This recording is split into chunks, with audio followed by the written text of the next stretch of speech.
that's the stuff.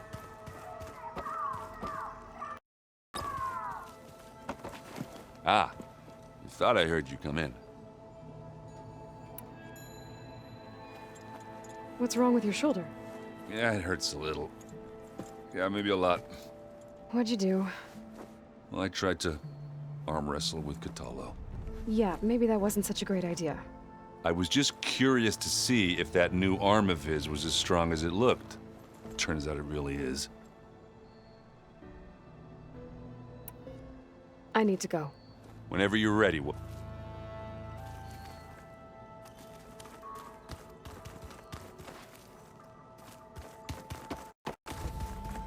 Aloy.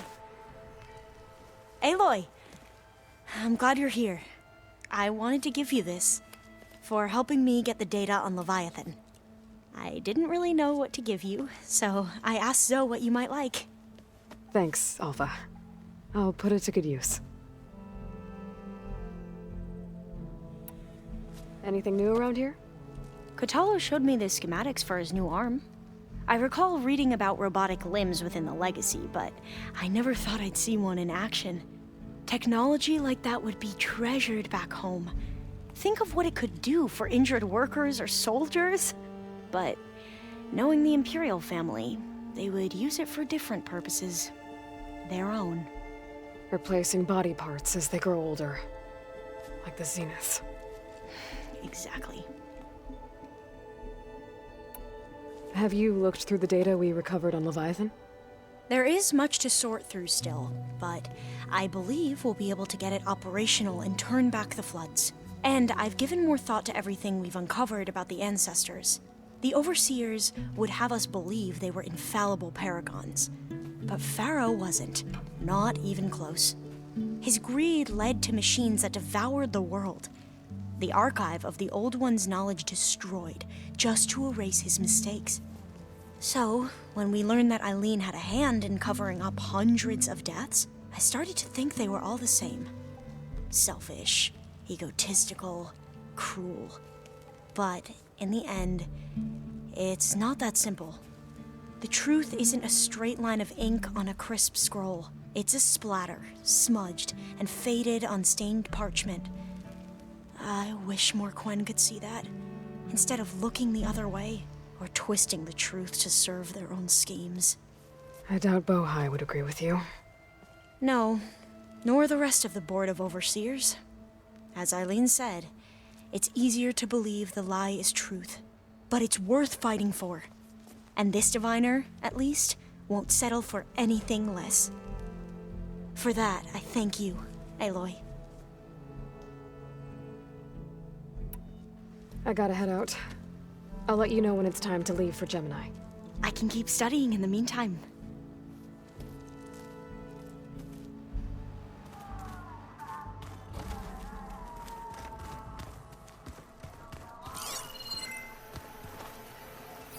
This must be from the Scorcher that Catalo and I took down. Not a bad way to test his arm. He's come a long way from the embassy. There's Quen stuff in here now. Must be Alva's.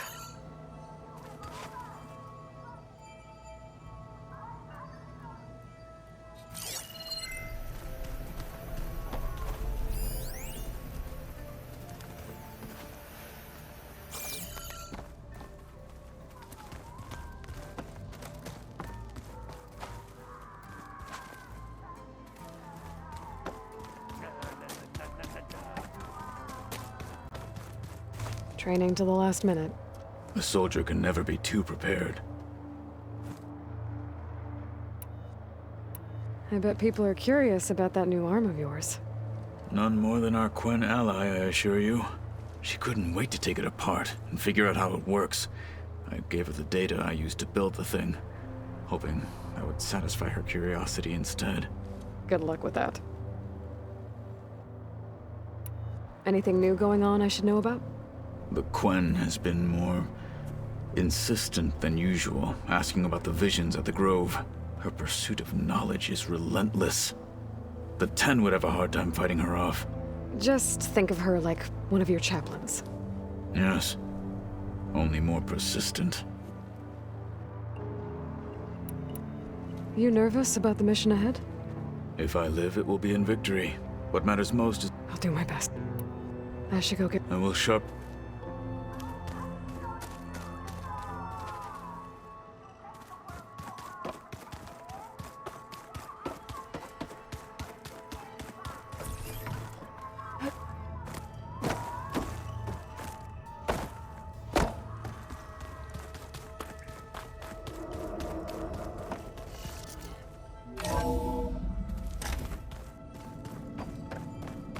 Is that you, Aloy? Hey, it's me.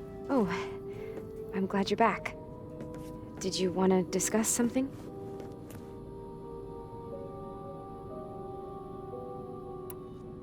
I'll be going now. Okay. I'll be right here.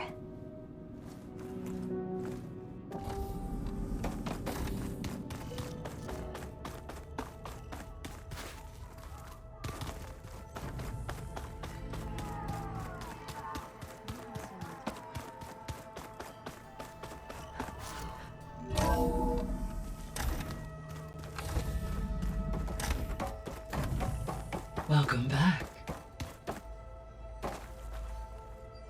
Hello, Aloy. Hey, Gaia. So, me and Beta.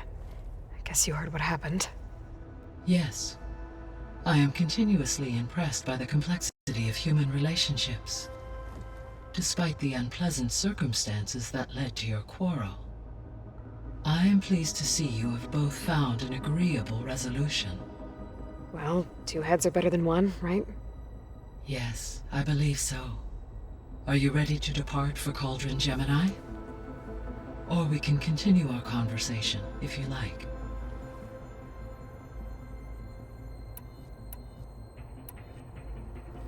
So, about Beta. I never really saw the difference between us, until now. She's been through so much. Completely alone. You have both endured many hardships, different in almost every respect, yet equally remarkable. I like to think of you as two miracles, born of Elizabeth Sobek. 3, then. Let's not forget about you, Gaia. When I set out to find a way to bring you back, I never thought we'd be here, like this. Among friends. They have all come a long way with their improvised educations. Varl has suggested that one day we might extend this model to more tribal inhabitants, once the biosphere has been stabilized. Yeah, that's not such a bad idea. As long as you're the one running the lessons.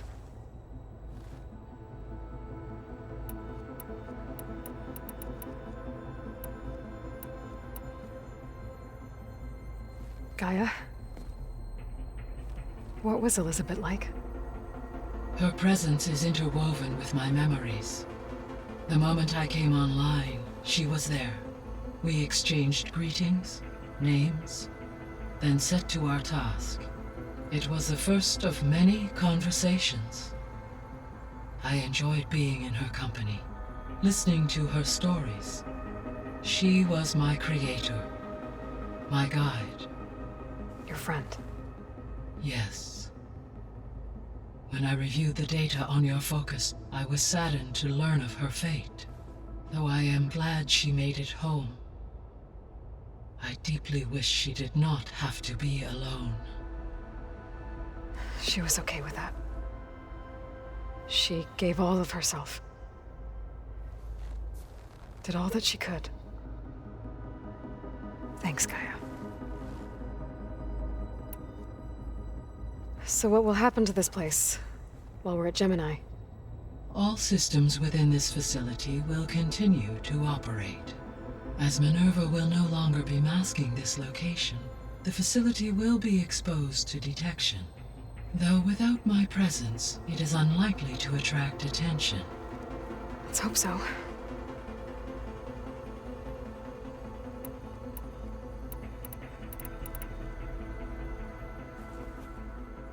Okay, people. It's time to head out. I'll get everyone together.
Connection's in place. Booting up. Beta, Aloy. I am fully installed on this core and ready to connect to the Cauldron network. It's good to hear your voice.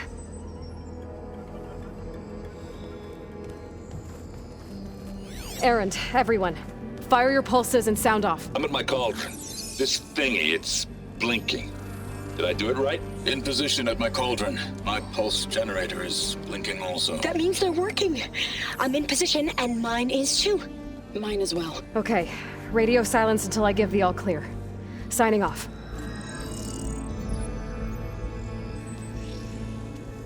Gaia, let's cage the beast. Connecting to the Cauldron network now. Elizabeth Sobek, Alpha Prime, activating Omega clearance.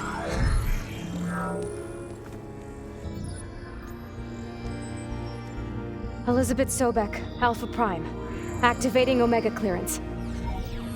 Clearance confirmed. Initiating containment sequence. Critical threat detected. Imperative escape containment. Applying countermeasures. Lock it down! Terminating external connections. It's working. It's got nowhere to go. Capture imminent.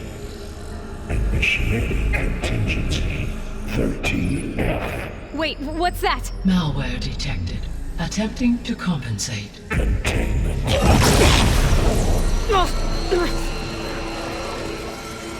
It's cracked. Look! Facility activated. Engaging autonomous defenses. Directive neutralize. That means machines are on their way.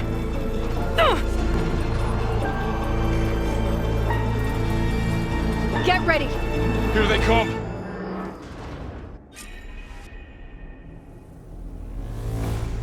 Four will stay here. Protect Beta. Got it! Be careful!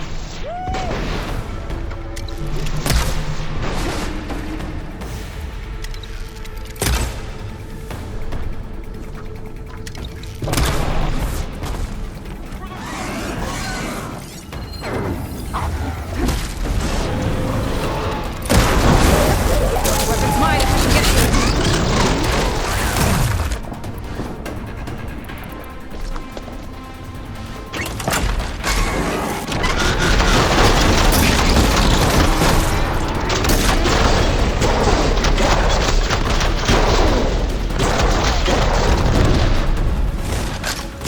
That's all of them for now. You two okay? Still breathing. Aloy, Hephaestus.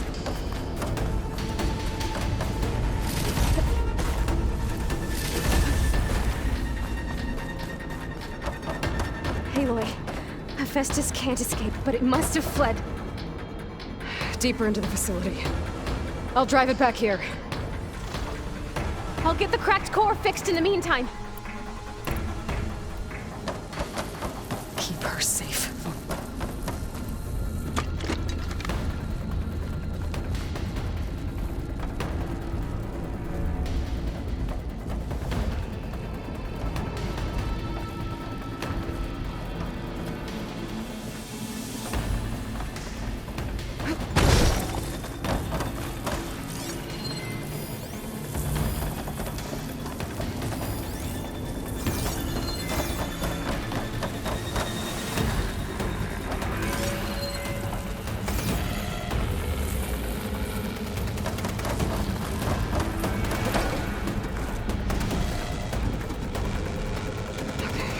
Chase after Hephaestus. Force it out of wherever it's hiding. Make it retreat to the core.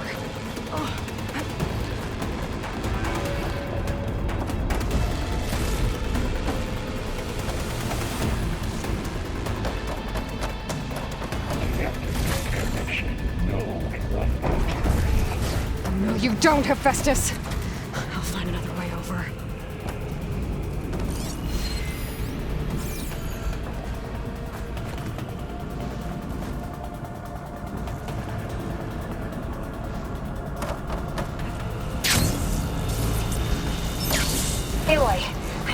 attention to your focus feet.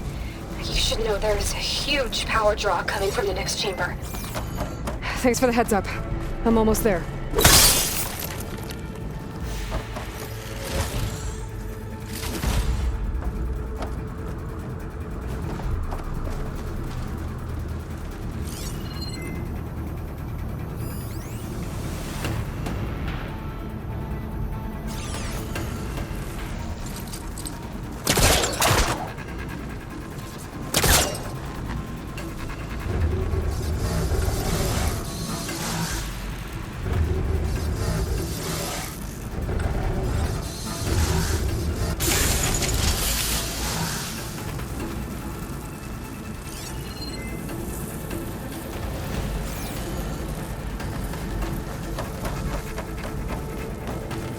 Some kind of production chamber. Festus is up to something, all right? What kind of machine is it trying to build? I don't know, but I'm gonna shut it down. I bet those metal carriers will lead me to where it's getting materials from. I bet that's where Festus is hiding too.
Looks like there are a couple of ways I could go.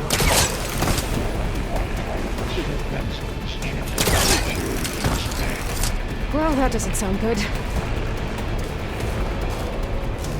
Aloy, I've managed to rewire most of the components in the core, but the energy processor's cracked. Without a way to fabricate another, there's no way I can fix it. Okay, let me think. What if you bypass the processor? Connect it to the power node. I think that could work. I think it could.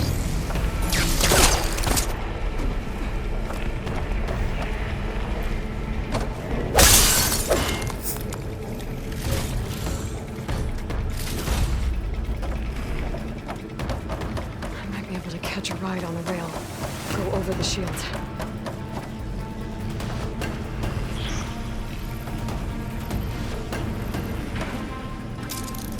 I gotta find a way past the shield.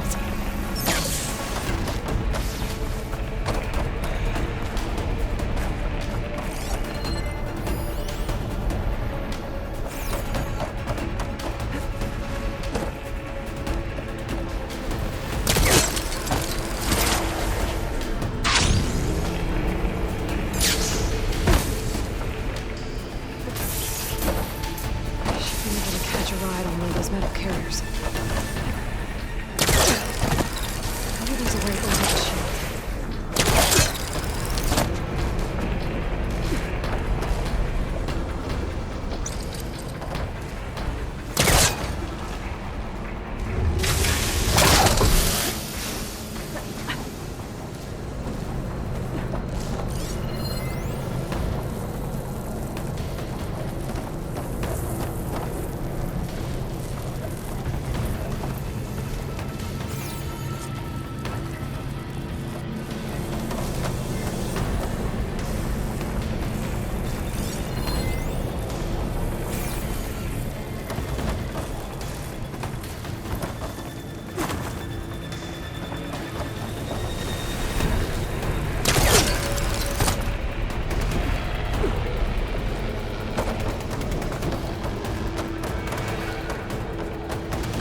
There should be a node you can override, near the central platform. Thanks. I should deal with these machines first.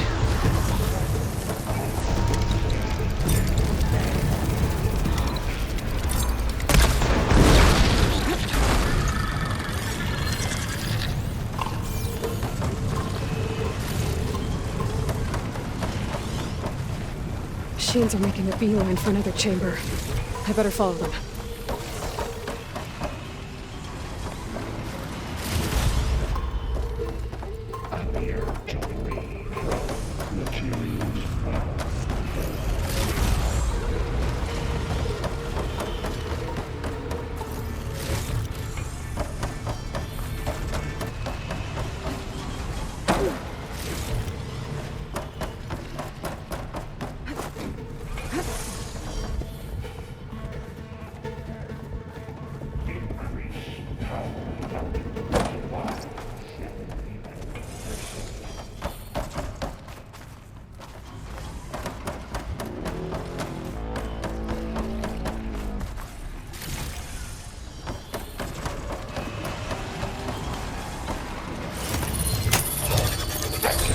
Countermeasures deploying secondary defenses since closure channel joining means at hand. Oh, great. More machines on the way. Beta! Hephaestus has locked me out of the node. Any ideas? I'll see what I can do.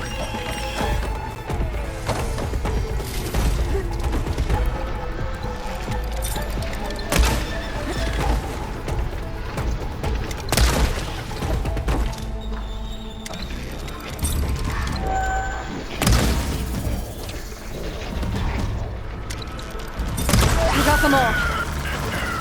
I tapped into the core's network hub. I managed to disrupt Hephaestus' control of the node. You should be able to override it now. Nice.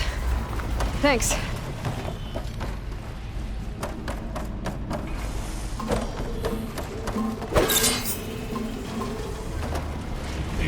Extraction protocol alpha.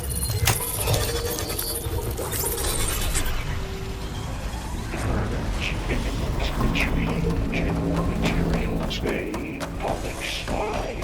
It sounds like it fled to another chamber. Well, it better not get comfortable. Energy containment fail safes overridden.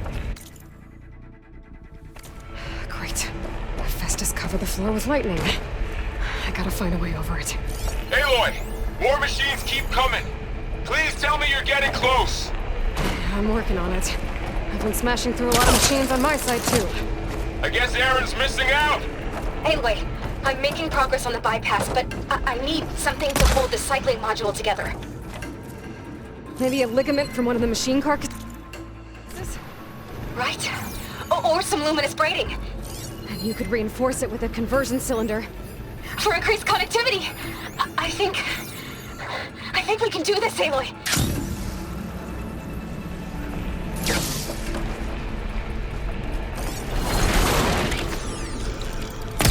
It's weird. They're not fighting back. Wherever they're going must be more important. Maybe Hephaestus changed their programming?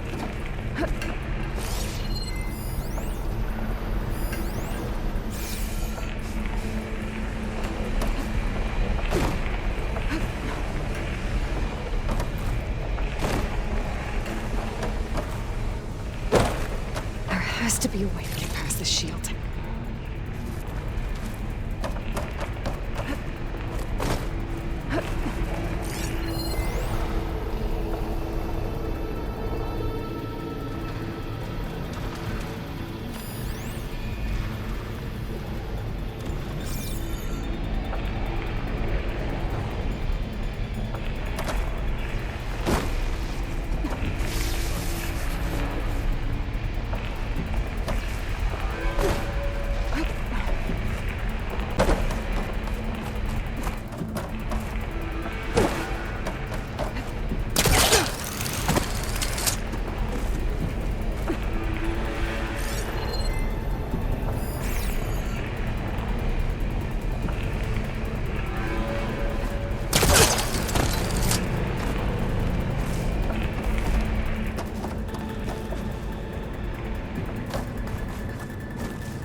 Got it.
Defenses deployed.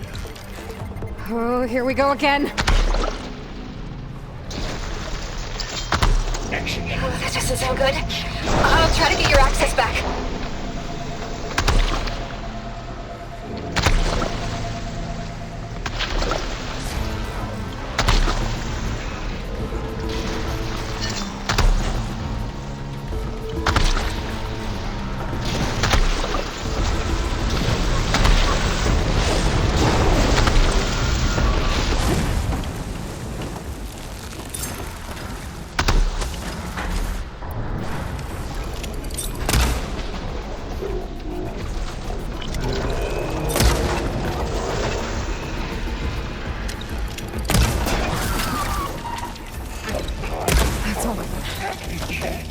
And there. Node access restored. Now you can operate it. Good work. You did the heavy lifting.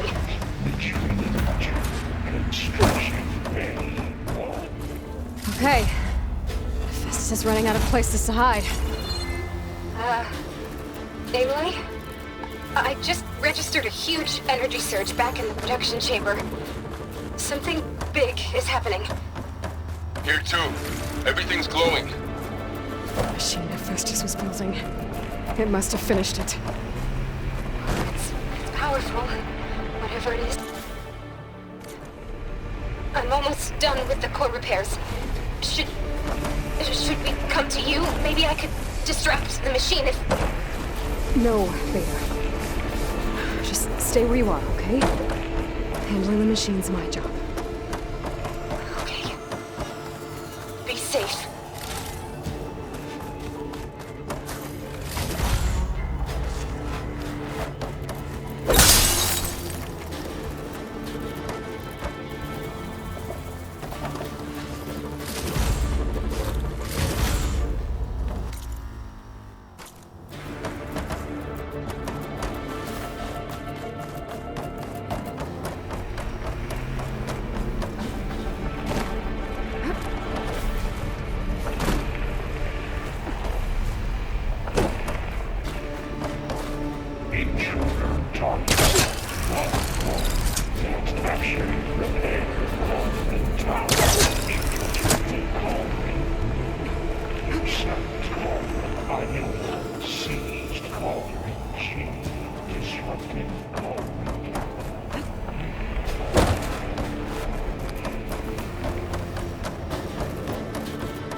Stand by. I'm sending Hephaestus back to you.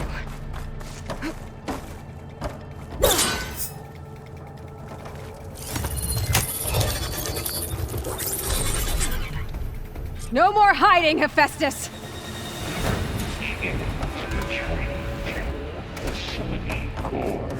Got it! Hephaestus is back in the core! Make sure it stays there. I'm heading back. And then we can start the merge. Because of you, Beta. I'm glad you came along. And you, Varl. We couldn't have done any of this without you. Right back at you, Aloy.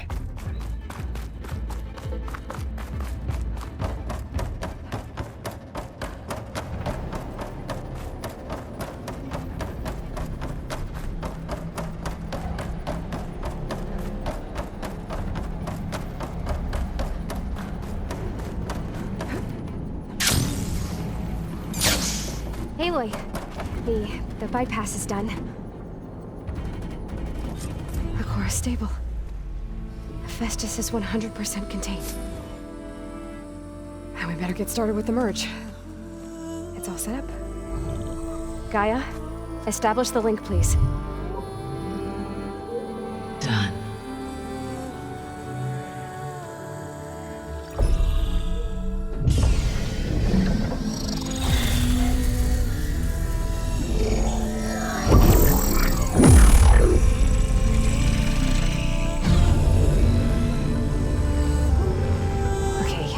To complete the merge, we need to excise Hephaestus' malicious code.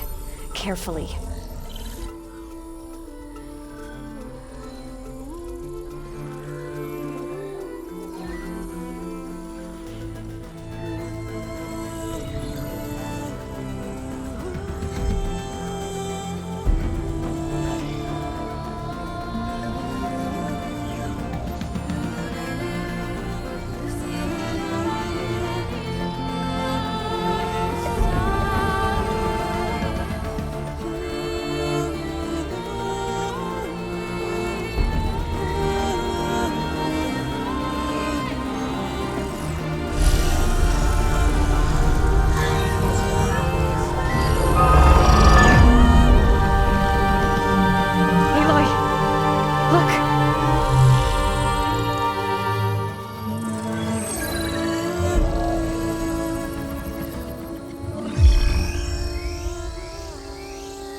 Redundant copy. You cost us quite a lot of time.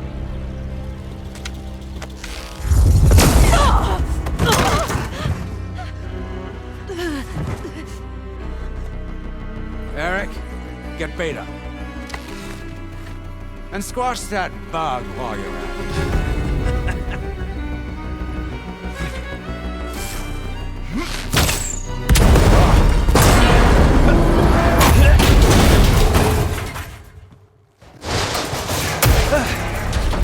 Ooh! Get behind me.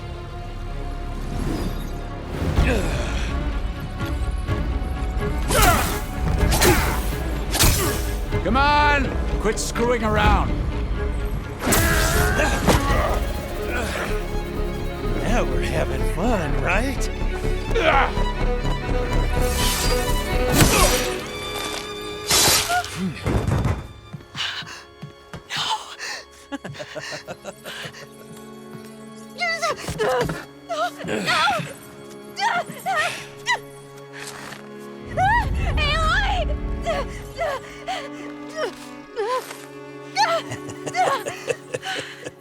Finally.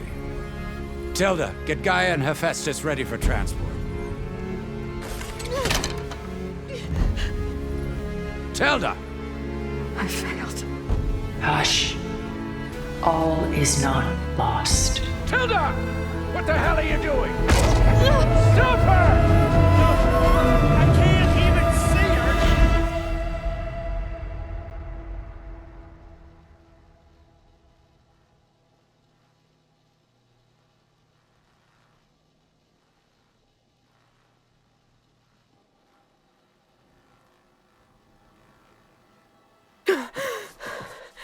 Beta.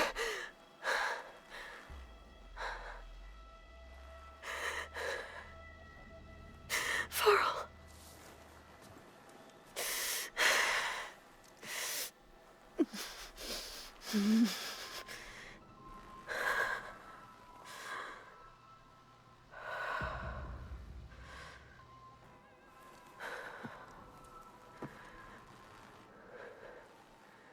Where am I? Ah, you're awake. You took quite a hit when Gerard attacked you. I imagine you must still be in a great deal of pain. I can assure you that we are safe. The others can't detect us here. You mean the other Zeniths? You must be Tilda. I wasn't sure if Beta would have told you about me. Where is she? Alive. And while she isn't where she wants to be, not in urgent danger. We must discuss how to get her back, of course, after you've shaken off the cobwebs. When you're ready, take the stairs down the hall and come see me. In the meantime, I'll make breakfast. Breakfast? Okay.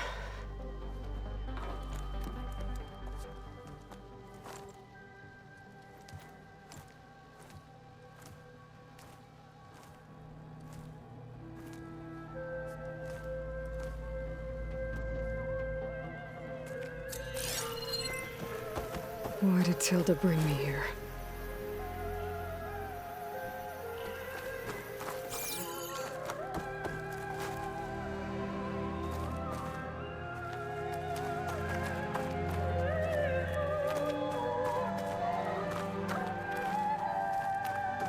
What was all this for? Some kind of survival bunker?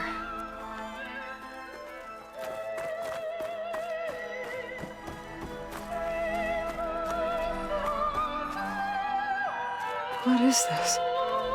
Just a few favorites from my collection. Rescued and stored here just before I went off-world. Take a look, if you like. I'm curious to hear your impressions. My friend is dead. Beta and Gaia are gone, and you want me to look at old paintings? Don't be so quick to dismiss the comfort we can find in art, or the insight we might gain.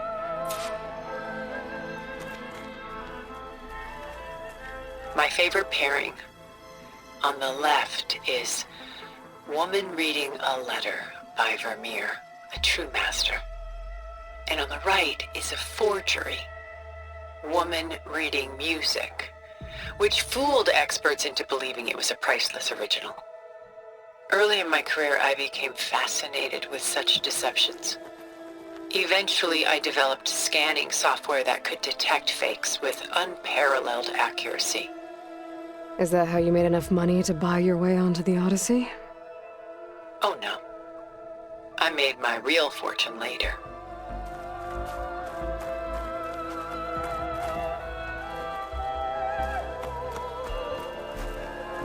Selene and Endymion.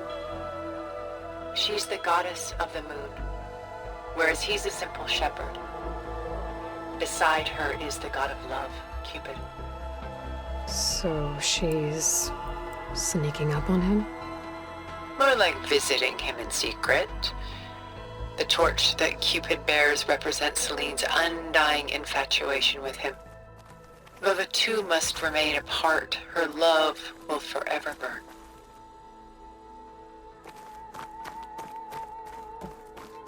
A portrait of the painter, Rembrandt's son Titus, depicted in the habit of a monk. I don't get it. Why would someone like you, with infinite resources, care about this painting of a boy in a hood? It's not the image itself, but the feeling it conveys. The face is bright and defined, but his eyes are downcast, heavy with misfortune. And the background seems to swallow all light. The painting is infused with a sense of loss. I guess I understand how the painter feels.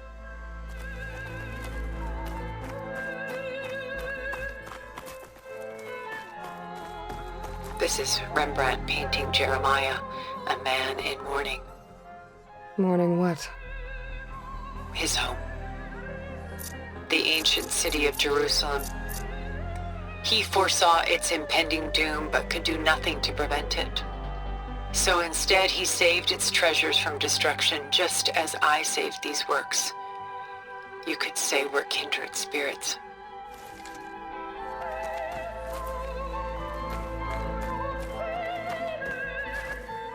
Rembrandt's The Night Watch, by far the most famous painting my homeland ever produced.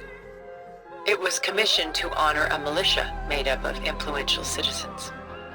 I guess you must have been an influential citizen. In my day. But not as influential as you've been in this new world.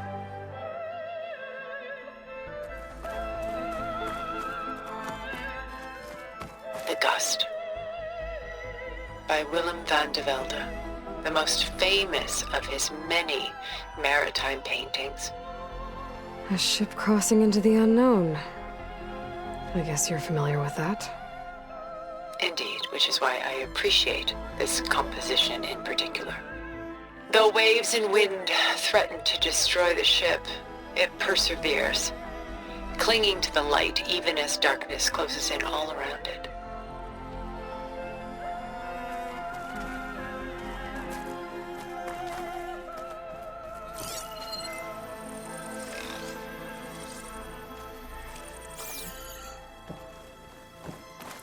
Stunning, isn't it? Paintings were the only masterpieces of my people's golden age. This is Van Vianen's leaded ewer, molded from a single sheet of silver. What was it for? How like Elizabeth you are. Function over form. Its practical purpose was less important than its meaning.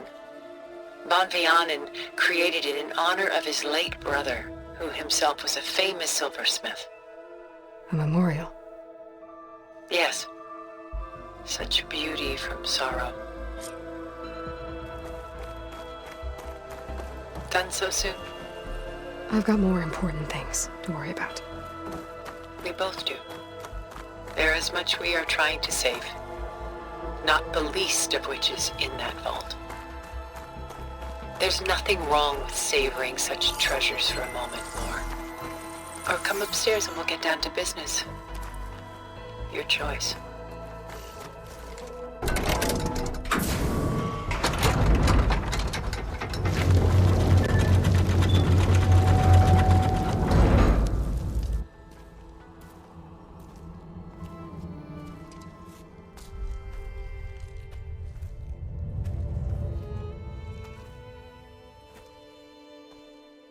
There you are. Feeling better? How did you find us? At the cauldron? And what did you do to everyone right before I passed out? All business, I see. Well, suffice it to say we were keeping a very close eye on Hephaestus, knowing we would need it at some point. Your ruse didn't fool us, and as for my little trick, it was an overload of the senses, accompanied by an energy discharge.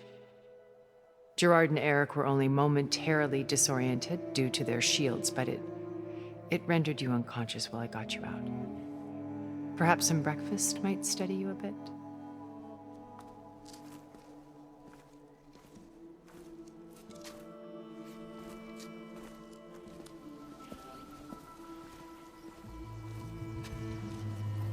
This was your house.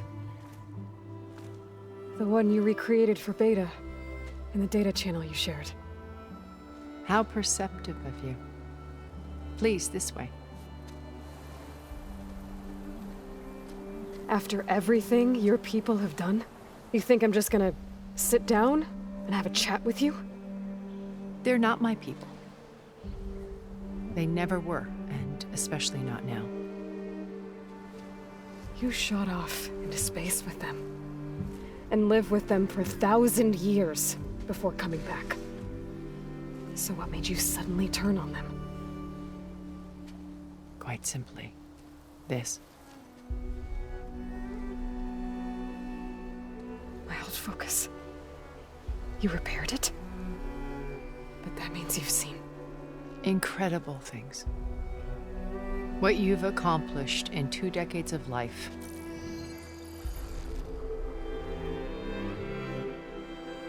A 1,000 years at my back and I haven't even come close.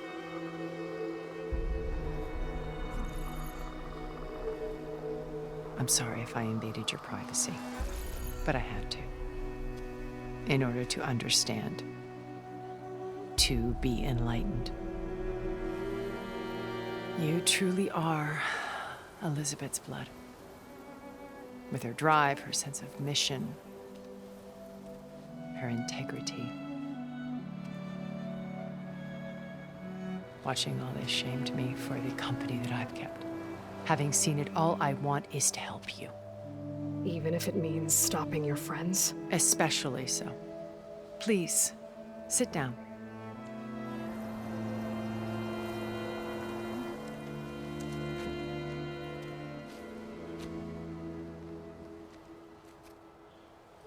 There. That's better. Now, we must recover Beta and Gaia at all costs. By now, you must know that Gerard intends to use Gaia to reboot the Earth's biosphere. Remaking this world to specifications that would only suit us immortals. This process will kill every living thing on the planet. He calls it a clean install. Not if I stop him first. Not if we do. And once he and the others are gone, we can work together to fulfill Elizabeth's dream. I'm sure Beta told you that there's a build of the Apollo database on board our ship.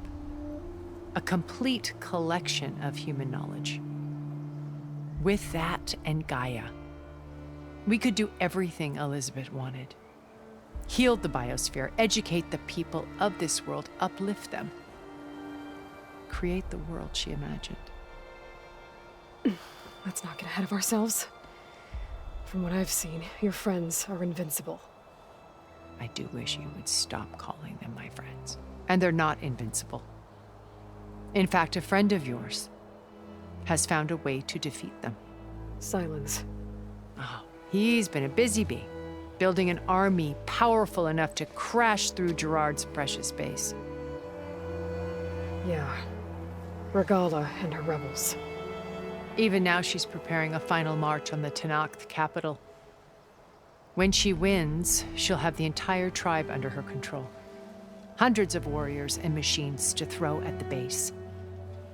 She's been duped. They'll all perish, of course. But it should be enough to break Gerard's defenses and allow Silence to kill him. Along with all the others. Using the new weapon he's developed. Yes, he's found a way to circumvent our shields. Truly an exceptional man. He's planned for everything. Except you and me. You see, while his army is battering down Gerard's doors, you and I will sneak in through a back way. One that only I know about. While Silence and my friends are busy battling each other, we'll take back Beta and Gaia. I told you I want to help you. I mean it.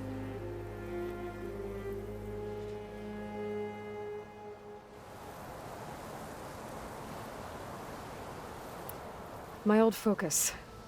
How did you find it, let alone repair it? When we encountered you at the Hades Proving Lab, Gerard saw you as a redundancy. I knew better. You were a revelation.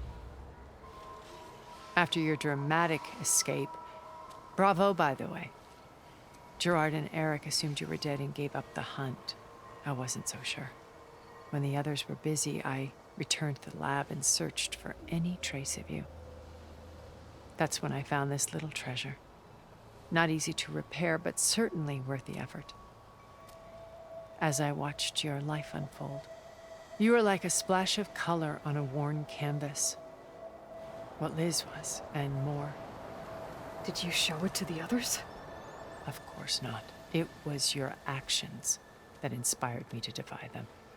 It's worth noting that if I hadn't found it and watched its contents, I wouldn't have known to save you at the cauldron. You'd be dead. So I should be grateful? If you like.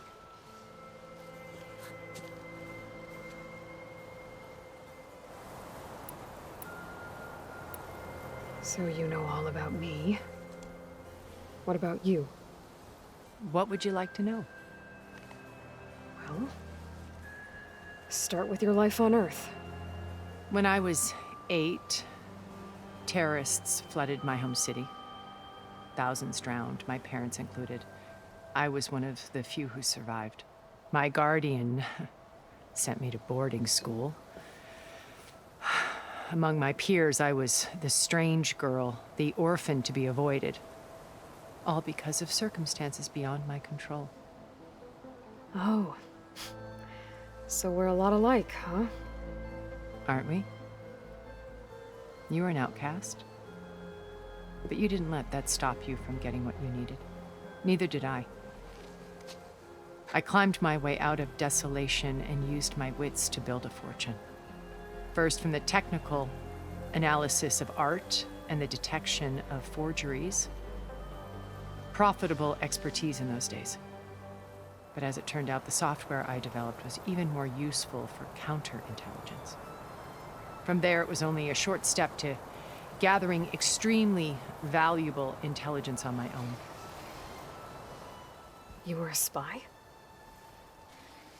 More like a service one could turn to for information. I had to remain anonymous, of course, to protect my privacy.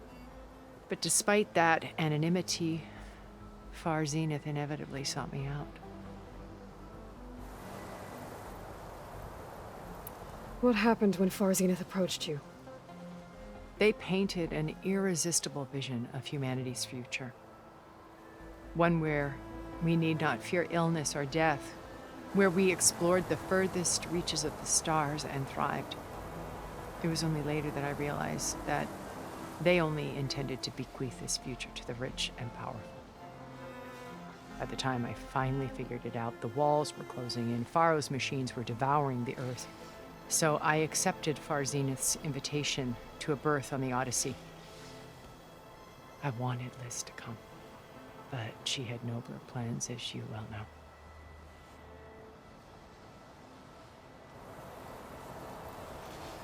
So you didn't know the other Zeniths were monsters until it was too late? I knew some of them were, certainly. It wasn't until we were off-planet that I understood the true scope of their greed. I was grateful to simply be alive, but the others became obsessed with a kind of effortless immortality. They built a colony where machines serviced their every need, where any memory or fantasy could be endlessly savored in virtual reality. It wasn't life. It was stultifying, a pampered dream state. As the decades passed, I withdrew more and more, alone yet again, but this time with eons to consider my mistakes. Now finally, having met you, I feel like I have a second chance. To do what? Help you, of course. To fulfill Liz's dream, which isn't so different from Far Zenith's original vision. A better future for humanity.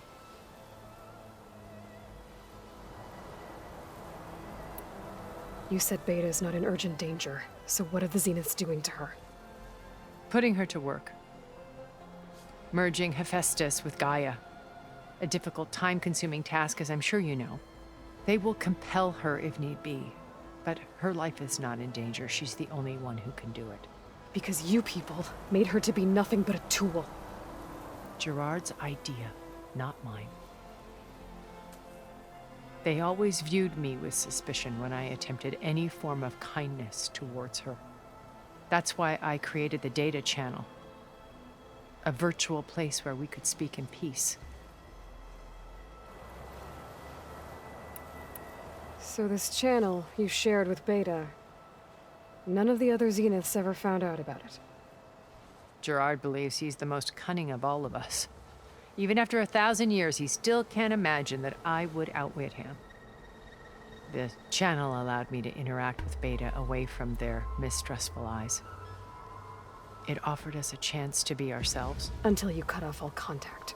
Yes, though it pained me. I was worried that our meetings would do her more harm than good. Well, she felt like you tossed her aside. I was afraid the others would find out and punish her. She may not have had the comforts of friendship anymore, but at least I ensured she was safe. I know it seems harsh, but you must believe that her well-being has always been paramount to me.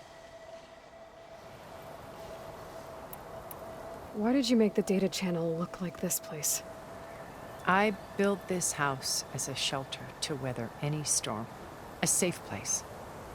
Not just for me, but for the art stored below. Cultural artifacts of incalculable value. Truly some of the greatest achievements of human civilization. And you wanted Beta to see them?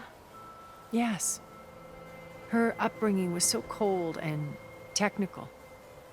I thought if she could experience Vermeer and Rembrandt, it would bring something else into her life. A heritage every bit as valuable as the scientific and technical data being drummed into her.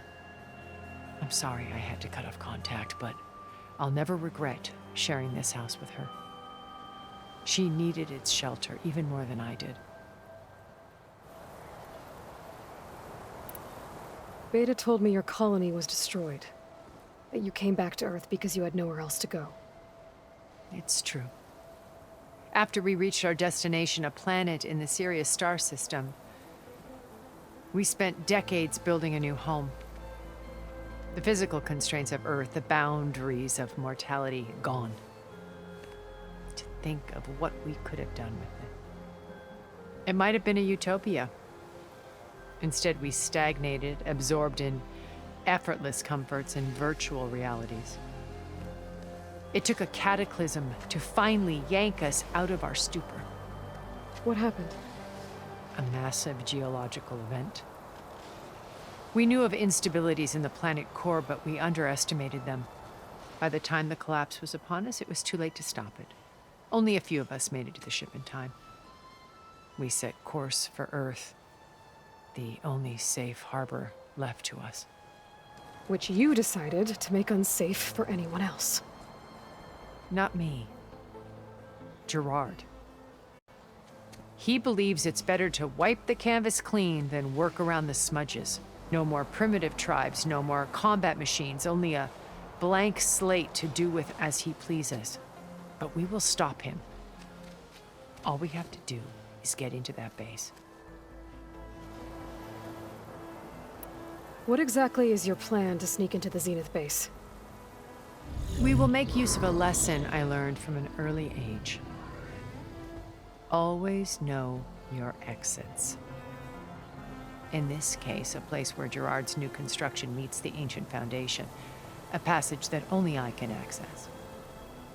When Silence flings his army at the base, we will enter through this back door, bypassing most of the fighting. The distraction will provide us with a window in which to rescue Beta and Gaia. Once we're inside the base, where will we find Beta and Gaia? Here in the command center. By then, Gaia will have been reunited with all of its subordinate functions, including Hephaestus. What about the Alpha build of Apollo on your ship? A simple matter of recovery once the others have been dealt with. With that in hand, we'll have everything we need to make this world as it should be.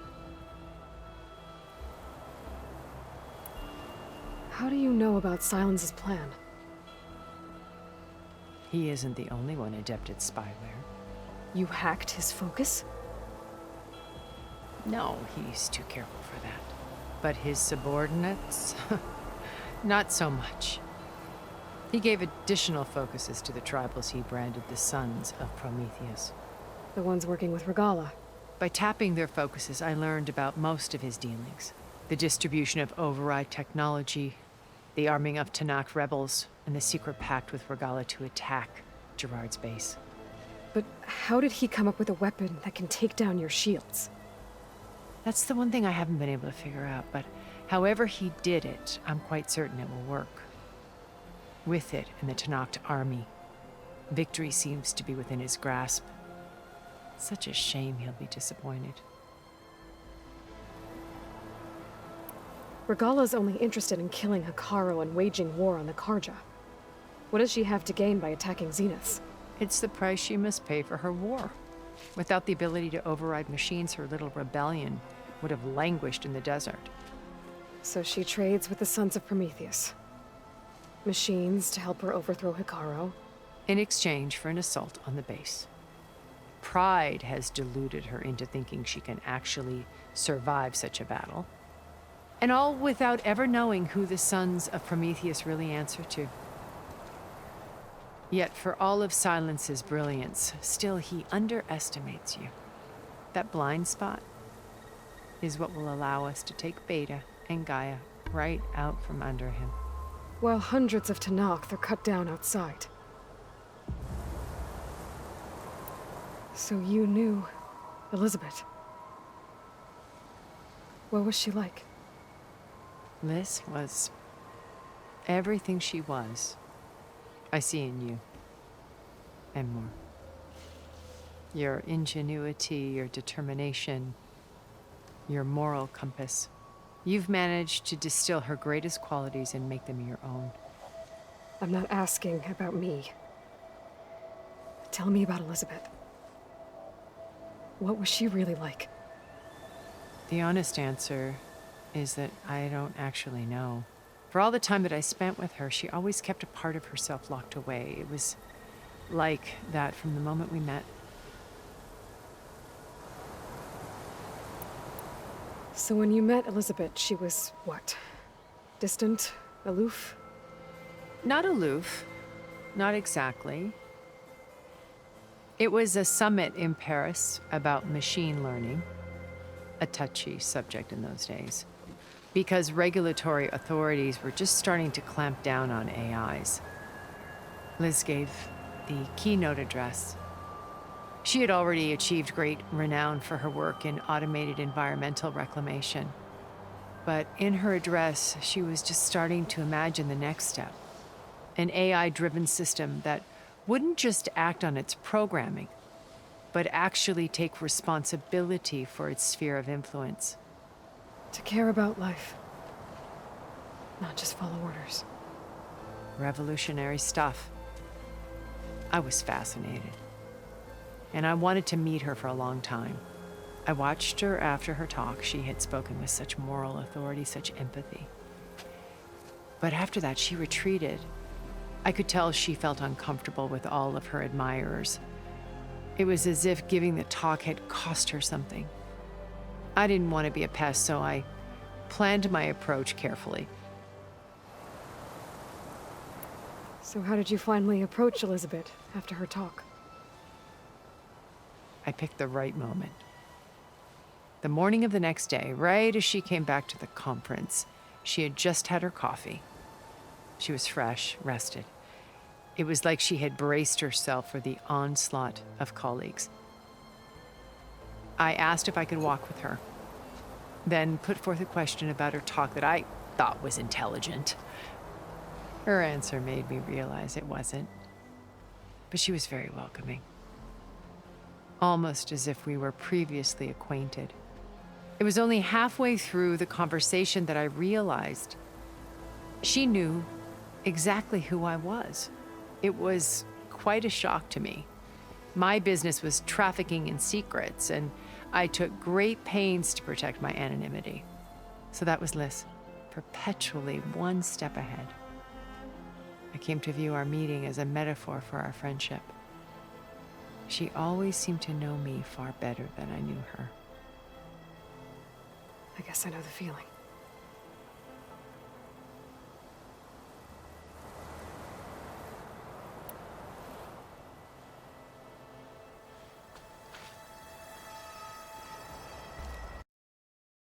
First Varl.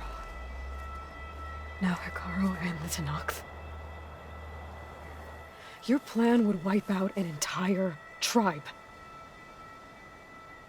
There has to be another way. We are in an admittedly desperate situation, but I assure you there isn't. Remember Zero Dawn. Elizabeth's sacrifice. Sometimes many have to die for a new world to grow. If it looks impossible, look deeper. Wait. The data channel. It still exists, doesn't it? I need you to open it. Let me talk to Beta. Impossible. We might be detected. It's worth the risk. There is another way, one where the Tanakh survive. But we won't. If the others... If you want to help, open it.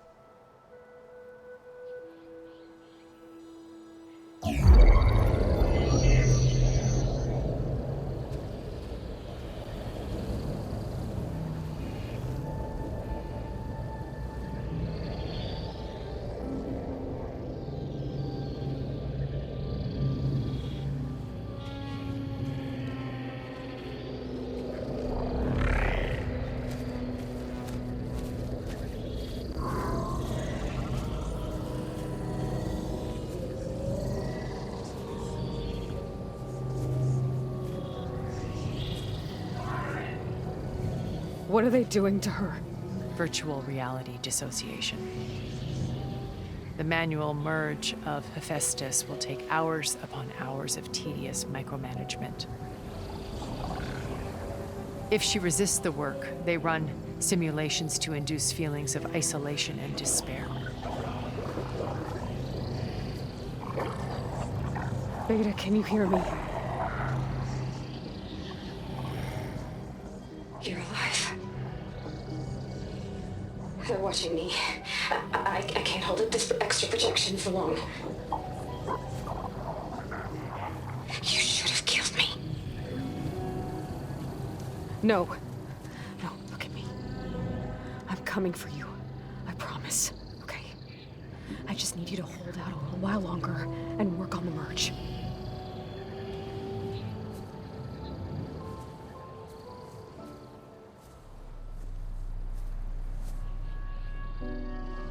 Then I think it can be done.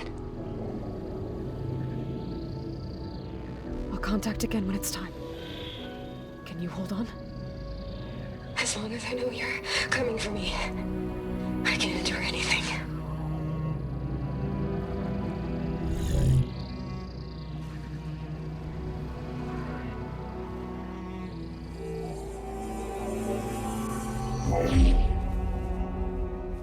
All right. I did as you asked. Now I think you need to tell me what you're planning. I'm going to take Silent's army away. I don't need it. Only the weapon he made to penetrate your shields. And how do you propose to get it? Ask him nicely? Without Regala and her rebels, he won't have a choice. We'll be his only option. Only option for what? What did you tell her?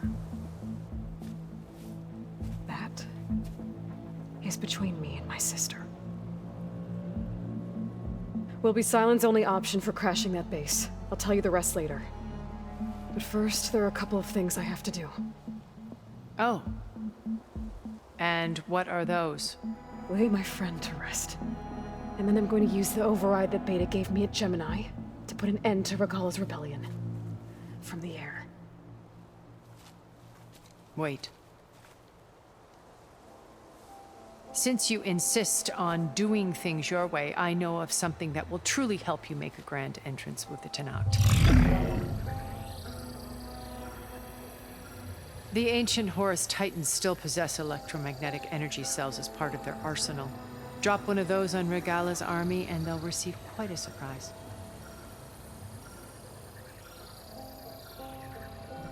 So go, do what you must. I'll come to your base if you manage to bring Silence to the table. Not if. When.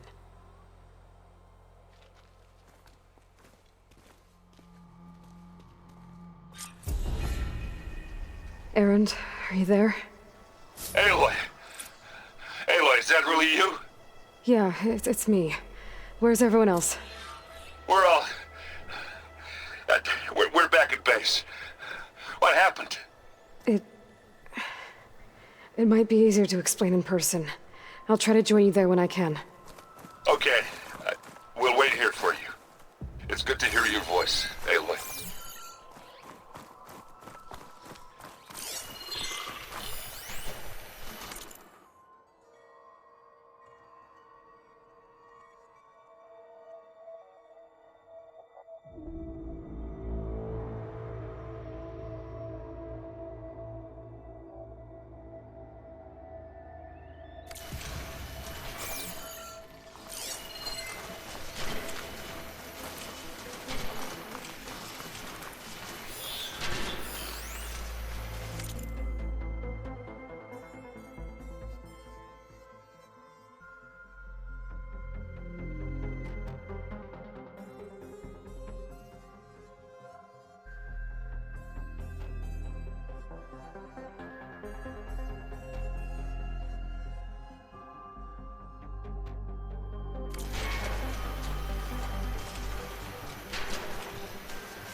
Just to let you know, I'm now patched into your focus network.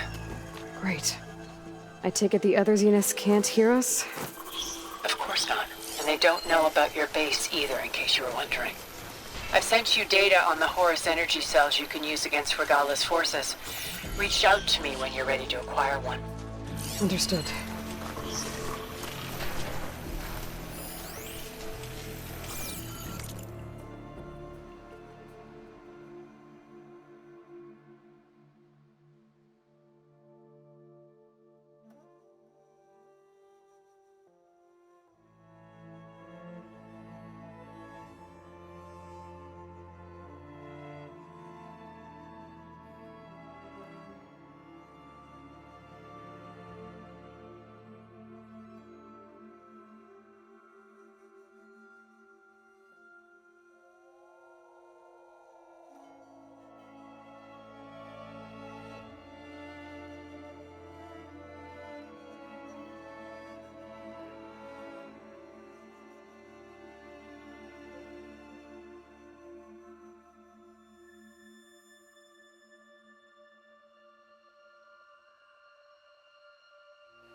Good use of this.